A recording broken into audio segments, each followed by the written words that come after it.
Here we go again, Libra. It's transit time, it's forecast time, it's the Wheel of Destiny turning, it's the Libra forecast for the month of November 2023. Dodici here from astrology.com.au. Welcome to you all, old and new alike. I want to talk about the second house in your horoscope this month because of a triple transit that is taking place there. It's an important transit. It's in the zone of value. And normally we refer to this as income, money, material resources, how you earn, what you're likely to earn. All of these sorts of things can be seen from this second house. But I want to look at this in a slightly different way this month, especially because along with those three planets on the 13th, there's a new moon taking place. And that's on the heels of the total lunar eclipse that we've just seen taking place in your 8th house, that hidden house, the house of shared resources, another zone of value. But let's stick to what's happening thereafter the 13th with that new moon in your second house, value. There are two types of value. Let's just look at the upper part of this. There's a perceived value, and then there's the actual value. Now, that's understandable. When you're selling a house, you might think the house is worth $1 million. That's your perceived value of what the house is worth. The market perception of that is very different value often. They may only think it's worth $750,000. So what's the real value? You see, the real value is the market perception, because they're the ones paying the money. If no one's going to pay you $1 million, then your perceived value is completely out of whack with the reality of things. Now let's extend that to relationships, and I think this is what this new moon is all about for you. I think it's going to throw you into deep waters. It's going to cause you to question why you do what you do, why you place emphasis on the currency of money, why you may be, I'm not saying all of you, but some of you may have completely blinkered yourself to the other forms of currency. I call them elegant currencies.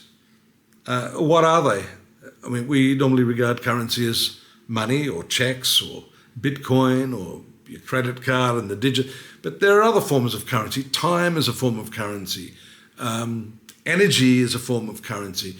You can give these things. Attention also is a form of currency. The more attention you give a subject, the better you become at that. The better you become at that, the more in demand you are. The more in demand you are, the more money you'll earn. So in a sense, it gives rise to the usually acknowledged currency of money per se, but is in itself intrinsically a form of value. So I want you to open your mind up and expand your horizons by looking at what you've been doing in terms of earning and how you can perhaps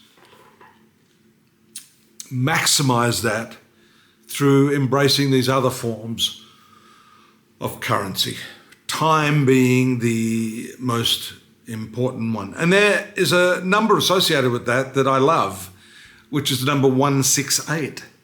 168 is a very magical number. Simply put, it's 24 times 7. 24/7 is 168. A careful analysis and understanding of the magic number 168 opens incredible doors. Study what you do with that 168 hours a week. It's a level playing field, I've got to tell you. Doesn't matter who you are on this planet. You can be the President of America or the poor guy down begging in the street. None of us are unequal in that sense. We are all born with 168 hours a week. And what you do with that 168 hours is going to be the determinant of how successful or how much of a failure you are. The new moon is going to trigger this. It's a new chapter.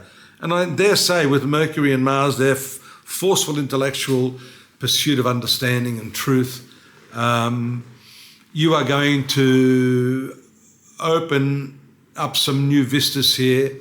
I think, apart from me talking about all these other forms of currency, I think you're going to intuitively understand what that has to do with without me saying it. Although I'm glad I'm able to point you in that direction, or for those of you that haven't seen that, then this is an introduction I think well worth pursuing. So, value, this is where your attention should be, looking at how you can maximize your value, how you can align your perceived value of things, especially in relationships, because that is another area where value clashes come into play, right? You may value something, your partner values something else, then there's a clash.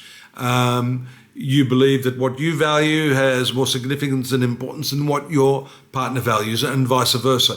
So understanding that real versus perceived value, I think, is going to come in very, very handy for you to resolve some of those other marital and relationship issues that may be there simmering under the surface. So get on over to astrology.com.au. I've got the monthly transit list, because I know some of you want to look at that as well. And that will act as an adjunct to what I've just said here. And we'll touch on a few other things as well. Don't forget to subscribe. I need your subscriptions. We want more and more subscriptions. And I'd love to see you here next month again. If you'd have me, I hope so. I've enjoyed it today and look forward to it again. Bye-bye.